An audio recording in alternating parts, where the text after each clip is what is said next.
محیور عقول ہیں۔ احمد رضا بریلوی پہلا مسلم سائنسدان جس نے ریاضی، میتھمیٹکس، الجبرا اور علم ہندسہ، جیومیٹری، علم مثلث، ارثمیٹک، لوگرثم اور علم ہیت پر تقریباً 40 کتب تحریر فرمائی، جو تخلیقی کاوشوں سے فکری زاویے بیان کر کے ماہرین کو دعوت تحقیق دے رہی ہیں۔ علم لوگرثم اور علم مثلث کروی، اسفیریکل ٹریگنومیٹری کے اصول و قواعد اور دلائل و براہین سے سمت قبلہ سے متعلق اپنے وقت میں پیش آنے والے مسائل پر ایک کتاب ہدایت المتعال اور کشف العلہ تحریر فرمائی اور تحقیق برجندی کی تائید کی، اور جہت قبلہ پر لکھا کہ سوا گنتی کے 2-4 نادر مقاموں کے جو شاید آباد بھی نہ ہوں بلکہ غالباً سمندر میں پڑیں، جن کا قبلہ نقطہ اعتدال ہو۔ بریلی کے ایک چھوٹے سے قصبے میں بیٹھا یہ مفکر و مدبر دنیا کے 2-4 مقامات کی طرف اشارہ کر رہا ہے جو مغربین یا مشرقین جہت قبلہ سے خارج ہیں۔ ان مقامات میں سے چند کو آج محققین نے جانا کہ وہ روس کا ایک دلدلی علاقہ،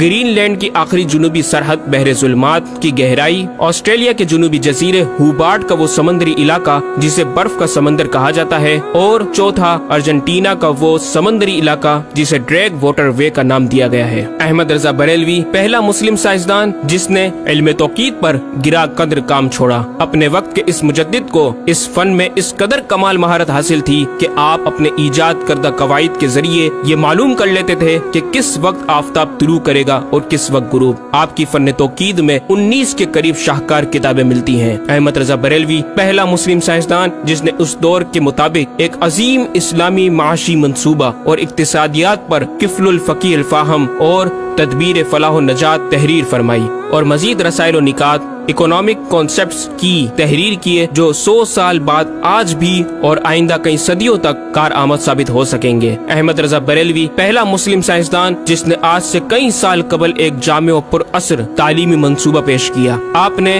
ایجوکیشن اینڈ ریسرچ سسٹم متعارف کروایا جس میں تعلیمی سسٹم پر آپ کا 10 نکاتی ایجنڈا آب زر سے لکھنے کے قابل ہے، ایک کاش کہ ہم تکمیل بھی کر دیں۔ احمد رضا بریلوی پہلا مسلم سائنسدان جس نے انعطاف نور، ریفلیکشن آف لائٹ کی تھیوری کی وضاحت پریکٹیکل کے ذریعے اس وقت فرمائی جب علی گڑھ یونیورسٹی کے وائس چانسلر جناب ڈاکٹر سر ضیاء الدین احمد نے امام کی چوکھٹ کو دستک دے کر دریافت کیا کہ حضور اس کا کیا سبب ہے کہ آفتاب حقیقتاً طلوع نہیں ہوا مگر ایسا معلوم ہوتا ہے کہ طلوع ہو گیا۔ محلہ سوداگران کی چھوٹی سی گلی میں رہائش پذیر دین کے اس امام نے ڈاکٹر سر ضیاء الدین کو انعطاف نور، ریفلیکشن آف لائٹ کے تعلق سے پریکٹیکل و تجربہ کے ذریعے ایسی رہنمائی فرمائی کہ ڈاکٹر صاحب نے اس بات کا اعتراف کیا اور کہا کہ میرے سوال کا جواب بہت مشکل اور ناقابل حل تھا اور اس سلسلے میں جرمنی جانے والا تھا، لیکن آپ نے فی البدی حل کر دیا۔ صحیح معنوں میں یہ ہستی نوبل پرائز کی مستحق ہے۔ ہوا تھی گو تند و تیز لیکن چراغ اپنا جلا رہا تھا، وہ مرد درویش جس کو حق نے دیے تھے انداز خسروانہ۔ احمد رضا بریلوی پہلا مسلم سائنسدان جس نے 14ویں صدی کا سب سے بڑا فقہی انسائکلوپیڈیا العطایہ النبویہ فی الفتاوی الرضویہ معروف بہ فتاوی رضویہ جہازی سائز کی 12 ضخیم جلدوں پر محیط عالم اسلام کے لیے لکھ چھوڑا۔ احمد رضا بریلوی پہلا مسلم سائنسدان جس میں علم عروض میں بیش بہا خزانہ، حمد باری تعالی، مدح خیر الانام، مناقب، تاریخی قطعات کے علاوہ دیگر علوم و فنون پر بھی اشعار لکھ کر شاعری کو فروغ دیا۔ احمد رضا بریلوی پہلا مسلم سائنسدان جس کی تحقیقی خدمات پر کثرت سے ایم فل اور پی ایچ ڈی مقالات لکھے گئے اور ان پر محققین نے اعلیٰ ڈگریاں حاصل کی۔ اسلامیہ کالج لاہور کے پروفیسر مولوی حاکم علی BA نے امام اہل سنت سے زمین کی گردش سے متعلق سوال میں آپ کو کچھ اس طرح مخاطب کیا کہ غریب نواز کرم فرما کر میرے ساتھ متفق ہو جاؤ تو پھر انشاءاللہ تعالی سائنس کو اور سائنسدانوں کو مسلمان کیا ہوا پاؤ۔ جواب میں آپ نے ایک تحقیقی کتاب نزول آیات فرقان تحریر فرمائی اور اختتام پر پروفیسر صاحب سے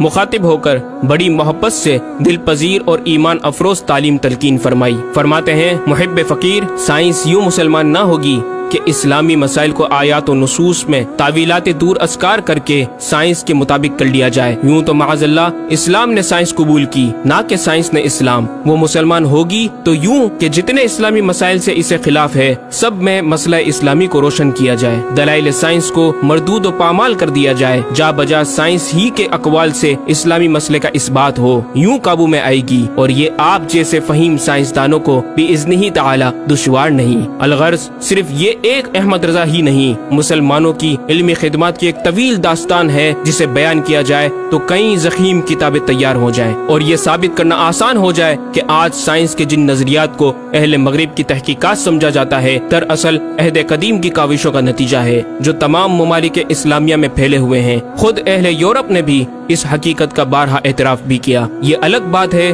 کہ ہم مسلمان اپنے ورثے کو بلا بیٹھے اور اپنی ہی چیزوں کو دوسروں سے مستعار سمجھنے لگے۔ شاعر مشرق ڈاکٹر اقبال نے کس دکھ کے ساتھ اس طرف اشارہ کیا، مگر وہ علم کے موتی کتابیں اپنے آبا کی، جو دیکھیں ان کو یورپ میں تو دل ہوتا ہے سی پارا۔ ناظرین کرام،